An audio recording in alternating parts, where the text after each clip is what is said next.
Hi viewers, welcome to our channel. ప్రస్తుతం మనతో పాటు సీనియర్ జర్నలిస్ట్ దాము బాలా సార్ వారితో మాట్లాడారు. నమస్కారం సార్. నో. సార్, జగన్ గారు తాను ఎమ్మెల్యేగా రిజైన్ చేసి అప్పుడు జరిగే ఉప ఎన్నికలో భారతీ గారిని పోటీలో దించాలని ప్లాన్ చేస్తున్నట్టుగా కొన్ని వార్తలు రావడం చూస్తున్నాం సార్. అసలు ఎందుకు ఈ నిర్ణయం తీసుకుంటున్నారు? మరి వార్తల్లో నిజం ఎంత ఉంది? దీనివల్ల జగన్కి ఏంటి లాభం అంటారు? వార్తలో నిజముందా లేదా తెలీదు యాక్చువల్గా. బట్ జగన్ ముందున్న ఆప్షన్స్ ఏంటి ఇవాళ? ఎందుకంటే పార్టీ కంప్లీట్గా దెబ్బతినేసింది. ఓన్లీ 11 మెంబర్స్ మాత్రమే అసెంబ్లీకి వెళ్తున్నారు. ఒక 9 పార్లమెంట్కి వెళ్తున్నారు. ఈ 11 మందిలో చంద్రబాబు ఎంతమందిని లాగేస్తాడు? మినిమం 5-6 మందిని అయితే లాగేసే అవకాశం ఉంది. ఆయనకైతే అవసరం లేదు, కానీ వస్తానన్నారు కాబట్టి నేను వద్దనలేనా అనొచ్చు. ఎందుకంటే చంద్రబాబు ముందున్న కర్తవ్యం ఏంటంటే పొలిటికల్గా జగన్ పార్టీని నేలమట్టం చేసేయాలి, జగన్ని జైలుకి పంపించేయాలి. సో అనేది చంద్రబాబుకు ఉంది. అందుకనే వాళ్ళు ప్రమాణ స్వీకారం వరకు కూడా వెయిట్ చేయకుండా కుంభకోణాలు మొదలుపెట్టారు. 4వ తేదీ జూన్ 4వ తేదీ రిజల్ట్స్ వస్తే 5వ తేదీ AP state beverages corporation limited office మీద దాడి చేసి ఆ డాక్యుమెంట్స్ అంతా తేవడం ఇవన్నీ చేశారు. 7వ తేదీ దాని ఎండి బెవరేజెస్ ఎండి వాసుదేవరెడ్డి హైదరాబాద్ ఇంటి మీద కూడా దాడి చేసి డాక్యుమెంట్స్ తీసుకున్నారు.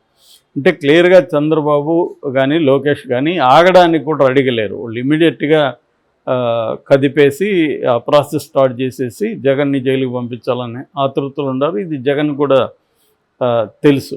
అందుకనే జగన్ కూడా ఆ రోజు రిజల్ట్స్ వచ్చిన రోజు ప్రెస్ మీట్లో మాట్లాడుతూ ముందుగానే ఒక మాట చెప్పాడు, నేను చాలా కష్టాలు పడి ఈ స్టేజ్కి వచ్చాను, మళ్ళీ ఇంతకంటే ఎక్కువ కష్టాలు పెట్టడానికి మీరు ట్రై చేసినా కూడా నేను రెడీగా ఉన్నాను, ఫేస్ చేయడానికి సిద్ధంగా ఉన్నాను అనేది కూడా చెప్పాడు. అంటే నన్ను కష్టాలు పెట్టబోతున్నారు, దానికి నేను సిద్ధమవుతున్నాను అనేది కూడా అతను ఇండికేషన్ ఇచ్చాడు క్లియర్గా. సో ఇప్పుడు జగన్ ముందున్న కర్తవ్యం ఏంటి? జగన్ అరెస్ట్ చేసి జైలుకి పోతే పార్టీ పరిస్థితి ఏంటి? ఇది పెద్ద ప్రశ్న. ఎందుకంటే బెయిల్ ఎప్పుడు వస్తుందో రాదు తెలియదు. జగన్కి చంద్రబాబుకున్న, నేను చాలాసార్లు చెప్పాను, చంద్రబాబుకు ఉండే సపోర్ట్ సిస్టమ్స్ అనేవి జగన్కి లేవు. అంటే కులం కావచ్చు, తర్వాత మీడియా కావచ్చు, న్యాయ వ్యవస్థ కావచ్చు, ఇతర వ్యవస్థలు కావచ్చు, ఇవన్నీ కూడా జగన్కి అంత ఎఫెక్టివ్గా లేవు. అధికారంలో ఉన్నప్పుడు అన్నీ కూడా బాగానే కనిపిస్తాయి, కానీ అధికారంలో లేనప్పుడే ఈ సపోర్ట్ సిస్టమ్స్ అనేవి నీకు పనికొస్తాయి. సపోర్ట్ సిస్టమ్ లేకపోతే ఏమవుతుందో మనకి కేసీఆర్ని కూడా చూస్తున్నాం. కేసీఆర్కి కూడా మీడియా లేదు, ఆయన కులం పెద్దగా అండగా ఉండే పరిస్థితి లేదు. సో ఆయనకు వ్యవస్థల్లో పట్టు లేదు. సో ఇదే జగన్ కూడా వర్తిస్తుంది. చంద్రబాబు ఒక్కడే దీనికి మినహాయింపు. మనకి చంద్రబాబు అధికారంలో లేకపోయినా కూడా జగన్ని ముప్పు తిప్పలు పెట్టగలిగాడు. మినిమం ఫస్ట్ 2 ఏళ్ళు అయితే అసలు ఊపిరి తిరగని దాదాపు 300 పిటిషన్లు హైకోర్టులో వేసి కదలనివ్వలేదు జగన్ని. ఒక రకంగా అష్టదిగ్బంధనం చేశాడు. ఆ తర్వాత కూడా అతను వ్యవస్థలను ఎలా ఉపయోగించుకున్నాడు అనేది ఈ ఎన్నికల్లో కూడా మనం చూసాం. అందుకనే జగన్ మాట్లాడితే నేను పద్మవ్యూహం పన్నుతున్నారు, కానీ నేను అభిమన్యుడు కాదు అర్జునుడు అని చెప్పుకున్నాడు. కానీ అతను అభిమన్యుడి కంటే ఘోరం అని నిరూపించుకున్నాడు. ఆ పద్మవ్యూహంలో ఇరుక్కున్నాడు ఖచ్చితంగా. సో ఇటువంటి పరిస్థితులు ఇప్పుడు ఇంకా ఘోరంగా ఉండే అవకాశం ఉంది. ఇప్పటి వరకు జగన్ తన జీవితంలో ఎదుర్కోనంత ఇబ్బందుల్ని, ఎదుర్కోలేని కష్టాలని ఇప్పుడు ఎదుర్కోబడుతున్నాం. ఇది క్రైసిస్ సిచ్యువేషన్. మామూలుగా క్రైసిస్ సిచ్యువేషన్లో నిలబడమే చాలా ఇంపార్టెంట్.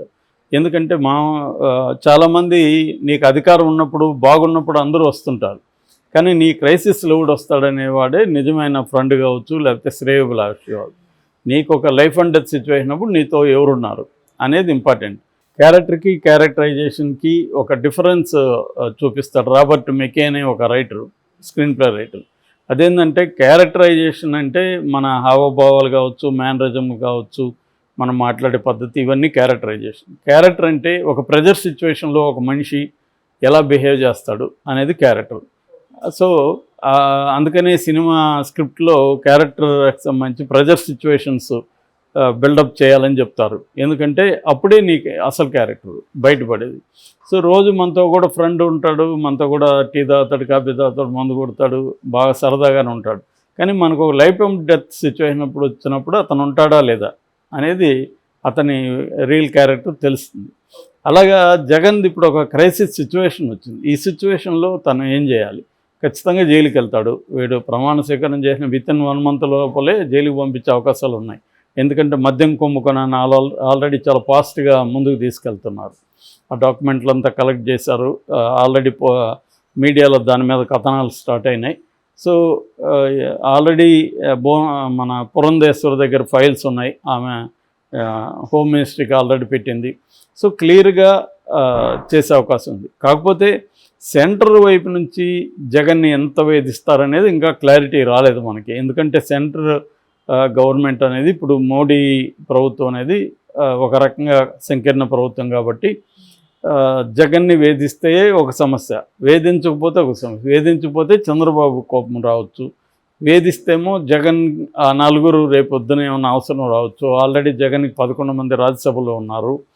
సో ఇలాంటి కండిషన్లో మోడీ ఏం చేస్తాడనేది చూడాలి. మోడీ ఏం చేసినా చేయకపోయినా చంద్రబాబు అయితే సైలెంట్గా ఉండడు. అతని దగ్గర సిఐడి ఉంది, ఏసీబీలు ఉన్నాయి, పోలీసు వ్యవస్థ ఉంది. కాబట్టి within 1 month 2 months maximum jail పంపిస్తాడు. బెయిల్ ఎప్పుడు వస్తుంది ఏంటి అనేది తెలియదు, బయటికి ఎప్పుడు వస్తాడో. ఎట్లాగైతే జగన్ అయితే వరుసగా 6-7 కేసులు పెట్టాడో, చంద్రబాబు కూడా జగన్ మీద వరుసగా కుంభకోణాలు తవ్వి తీసుకుంటూ కేసులు పెట్టేస్తాడు. పెట్టేసినప్పుడు జగన్ ఈ కేసులోంచి బయటికి రాగలదా, అతనికి ఉన్న సపోర్ట్ సిస్టమ్స్ ఎంత మాత్రం స్ట్రాంగ్గా ఉన్నాయి, ఇవన్నీ పరీక్షకు నిలబడాలి. అయితే ఇప్పుడు అన్నిటికంటే కూడా పార్టీని ఎలా సేవ్ చేసుకోవాలి, ఇది జగన్ ముందున్న కర్తవ్యం. సో గతంలో జగన్ 16 నెలలు జైల్లో ఉన్నప్పుడు కనీసం జగన్కి షర్మిలా ఉంది, యాక్టివ్గా ఉంది, తర్వాత విజయమ్మ యాక్టివ్గా ఉంది. ఇప్పుడేమో షర్మిల కంప్లీట్ ఎనిమిలాగా అయిపోయింది. విజయమ్మ ఏమో ఇద్దరి వైపు లేకుండా తటస్థంగా ఉంటే తనకు బెటర్ అనుకుంటా ఉంది. సో ఇటువంటి కండిషన్లు విజయమ్మ ఓన్ చేసుకొని మళ్ళీ వైసీపీని నేను ఉంటాను ముందు అని చేసే పరిస్థితి, ఆమె ఏజ్ కానీ ఆమెకున్న పరిమితులు కానీ దానికి పనికిరావు. సో అందుకని ఎవరైనా వన్ యంగ్గా ఉండాలి, డైనమిక్గా ఉండాలి, పనిచేసే విధంగా ఉండాలి. సో ఈ క్రమంలో జగన్ ఆలోచిస్తుండేది భారతిరెడ్డినే బెటరు. ఎందుకంటే తనైతే ఆల్రెడీ తనకి అన్నీ తెలుసు కాబట్టి, సో తనైతే గైడ్ చేయగలదు, పార్టీని నడపగలదు. సాక్షిని ఒకవేళ మూసేయడమా లేకపోతే ఎవరికైనా అప్పగించేయడమా చేసి ఈమెని ఫుల్ టైం రాజకీయాలకు తీసుకురావాలనేది జగన్ ఉద్దేశంగా చెబుతున్నారు. మోస్ట్ పాసిబుల్ కూడా అదే అనిపిస్తుంది. ఎందుకంటే గతంలో కూడా జగన్ అధికారంలోకి వచ్చినప్పుడు 2019లో కూడా మనకు గుర్తుంటే తెలుగుదేశం మీడియా రోజు ఒక కథనం వచ్చేది, జగన్ త్వరలో జైలుకి పోతున్నాడు, త్వరలో జైలుకి పోతున్నాడు అని. సో అప్పుడు నిజంగానే చాలామంది మనకు చెప్పిన ఇదేంది కూడా ఏంటంటే జగన్ జైలుకి పోతే భారతిరెడ్డిని సీఎంగా చేయాలని కొంతమంది సీనియర్ ఐఏఎస్ ఆఫీసుల ద్వారా ట్రైనింగ్ ఇస్తున్నాడంట భారతిరెడ్డికి అని కూడా అప్పుడు కథనాలు వచ్చాయి. సో అంటే ఒకవేళ తాను జైలుకి పోయినా మన లాలూ ప్రసాద్ యాదవ్ రబ్రీదేవిని ఎలాగ పెట్టాడో తను కూడా అలాగ భారతిరెడ్డిని పెట్టి వెళ్దామని. సో అప్పుడంటే కనీసం పవర్ ఉంటుంది కాబట్టి పర్వాలేదు. ఇవాళ భారతిరెడ్డిని పెట్టాలన్నా ఆమె ఎమ్మెల్యే కూడా కాదు.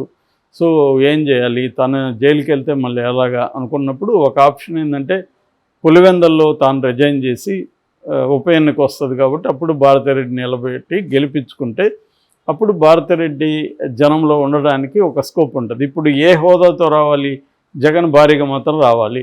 దానికంటే కూడా ఆమె అని కూడా ప్రత్యక్ష రాజకీయాల్లో గెలిపించుకోగలిగితే తనకు ఒక ఇదో ఏర్పడుతుంది, ఒక పొజిషన్ ఏర్పడుతుంది, తనలో కూడా కాన్ఫిడెన్స్ పెరుగుతుంది. అట్లాగే క్యాడరు నాయకత్వం కూడా యాక్సెప్ట్ చేయడానికి స్కోప్ ఉంటుందని జగన్ ఆలోచించే పరిస్థితి ఉండొచ్చు.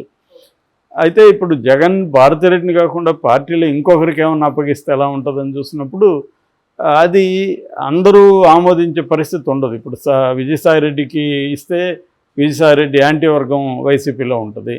సో లేదా బొత్సకి ఇస్తే ఇంకొకరు గొడవ చేస్తారు. సో అందరినీ కలుపుకుపోయే పరిస్థితి కష్టం. అందుకని భారతిరెడ్డిని పెడితే భారతిరెడ్డి అంటే just like Jagan front end అంతే. కాబట్టి జగన్ జైల్లో నుంచి గైడ్ చేయొచ్చు, భారతిరెడ్డి ఇంటన్న పార్టీని గైడ్ చేస్తుంది. రాబోయే కాలంలో ఉద్యమాలు చేయాల్సి ఉంటుంది, తర్వాత మళ్ళీ లోకల్ ఎలక్షన్లు రకరకాలు ఇవి వస్తాయి, దానంతా కూడా ఫైట్ చేయాల్సి ఉంటుంది. కాబట్టి భారతిరెడ్డి ఉంటే విమెన్ కాబట్టి వీళ్ళు కూడా అంత స్ట్రాంగ్గా ఉండరు అనేది ఒక అభిప్రాయం.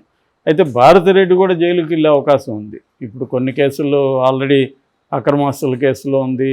ఇంకొన్ని కేసుల్లో భారతిరెడ్డిని కూడా వీళ్ళు ఇరికిచ్చే అవకాశం ఉంది. ఆల్రెడీ భారతిరెడ్డి ఢిల్లీ లిక్కర్ స్కామ్లో ఉందని కూడా వాళ్ళు తెలుగుదేశం వాళ్ళు చెప్తున్నారు.